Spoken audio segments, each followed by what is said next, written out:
Hello বন্ধুরা, আমি আজকে তোমাদের কাছে নিয়ে চলে এসেছি চিকেন স্যুপ। দেখো, কড়াতে প্রথমেই দিয়ে দিয়েছি বাটার।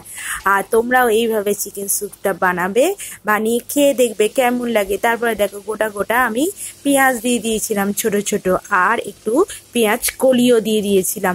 এবার দেখো, বাটারের মধ্যে আমি পেঁয়াজ কলিগুলো আর পেঁয়াজগুলো ভালো করে নাড়াচাড়া করে নিয়েছিলাম। এবার আমি এক এক করে সব উপকরণ দিয়ে দেবো। দেখো, আমি এখানে পেঁয়াজ কুচিও দিয়ে দিলাম, একটুখানি খেতে আরও টেস্ট বাড়িয়ে দেবে। আর আমি টমেটো কুচিও দিলাম। এগুলোকে এবার ভালো করে নাড়াচাড়া করে নেবে। এক এক করে সমস্ত উপকরণ আমি দেব। তারপরে তোমরা দেখতে থাকো এই স্যুপটা কেমন হয়। তারপরে আমি এখানে দিয়ে দেবো, একটু নাড়াচাড়া করে নেব। নাড়াচাড়া করে নেওয়ার পর দেখো, আমি এখানে দিয়ে দিলাম আদা রসুনের পেস্ট। এবার আদা রসুনের পেস্টটা দিয়েও আমি ভালো করে নাড়াচাড়া করে নেবো। একটু হালকা ব্রাউন কালারও আসবে না, আর খুব লালও হবে না। এরকম করে আমি ভালো করে, খুব বেশি ভাজতেও হবে না, আর খুব ভালো করে নাড়াচাড়া করে নিচ্ছি। দেখো, এরপর আমি আস্তে আস্তে দিয়ে দেবো পরের উপকরণ।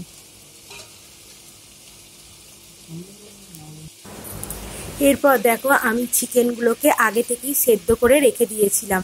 এরপর আমি চিকেনগুলোকে এক এক করে দিয়ে দিচ্ছি।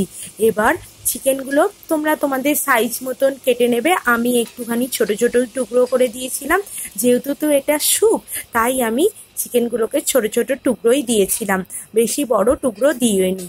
ছোট ছোট টুকরো করে আমি চিকেনগুলোকে এর মধ্যে দিয়ে দিয়েছিলাম। আর এই চিকেনটা যে সেদ্ধ করেছি, লবণ আর পাতিলেবু মাখানো ছিল, এই দুটো মিশিয়ে আমি চিকেনটাকে সেদ্ধ করেছি। এবার দেখো, চিকেনগুলো দিয়ে আমি ভালো করে নাড়াচাড়া করে নিচ্ছি। এবার দেখো, কড়া থেকে জল ছাড়তেও শুরু করে দিয়েছে। এবার দেখো, আমি এই যে চিকেন সেদ্ধ জলটা ছিল, তার মধ্যে আমি এই জলটা দিয়ে দিলাম, কড়ার মধ্যে দিয়ে দিলাম। এবার দেখো, ভালো করে ফুটতে থাকলো। এর মধ্যে আমি আমার পছন্দ মতন সবজি দিলাম, যেমন পেঁপে, গাজর, আলু, আমার ঘরে যা ছিল তাই দিয়ে দিলাম। এবার তোমাদের ঘরে তোমাদের পছন্দ মতন যেমন সবজি থাকবে দিয়ে দেবে, যে যেমন মতন পছন্দ মতন সবজি দেবে। আমার ঘরে এই সবজিগুলোই ছিল, তাই আমি এই সবজিগুলো দিয়ে দিলাম। আর দিয়ে দিলাম কাঁচা লঙ্কা, আর দিয়ে দিলাম গোলমরিচ বাটা। আর গোলমরিচের গুঁড়োও আমি দিয়েছি, সেটা পরে। কাঁচা লঙ্কা আর গোলমরিচ বাটা দিয়ে দিলাম। এবার স্বাদ মতন দিয়ে দিয়েছি নুন, আর একটু অল্প সামান্য পরিমাণের একটু চিনি। দেখো, এবার দিয়ে এটাকে ভালো করে নাড়াচাড়া করে আমি দিয়ে দেবো জল। এই দেখো, আমি চিনিটা দিয়েও দিলাম। ভালো করে এবার এটা নাড়াচাড়া করে নেবো। নাড়াচাড়া করে নিয়ে এর মধ্যে দিয়ে দেব জল। জল দিয়ে ভালো করে নাড়াচাড়া করে ফুটে গেলে আমি দিয়ে দেবো একটু ধনে গুঁড়ো, একটু জিরে গুঁড়ো। বলতে ভুলে গেছিলাম, ধনে গুঁড়ো জিরে গুঁড়োও দিয়ে দিয়েছিলাম। ধনে গুঁড়ো জিরে গুঁড়ো দিয়ে দেওয়ার পরে ভালো করে নাড়াচাড়া করে দিয়ে দিয়েছিলাম জল।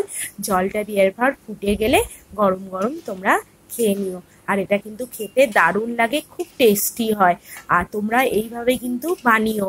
আর তোমাদের এই রেসিপিটা ভালো লাগলে অবশ্যই লাইক, কমেন্ট, শেয়ার করো। আর যদি কোনো ভুল ত্রুটি হয় তাতেও আমাদের কমেন্ট করতে বলো না কিন্তু। ভালো থেকো বন্ধুরা, আর আমাদের ভিডিও দেখতে থেকো। সাবস্ক্রাইব করো আমাদের চ্যানেলে। দেখো, আমাদের স্যুপ রেডি।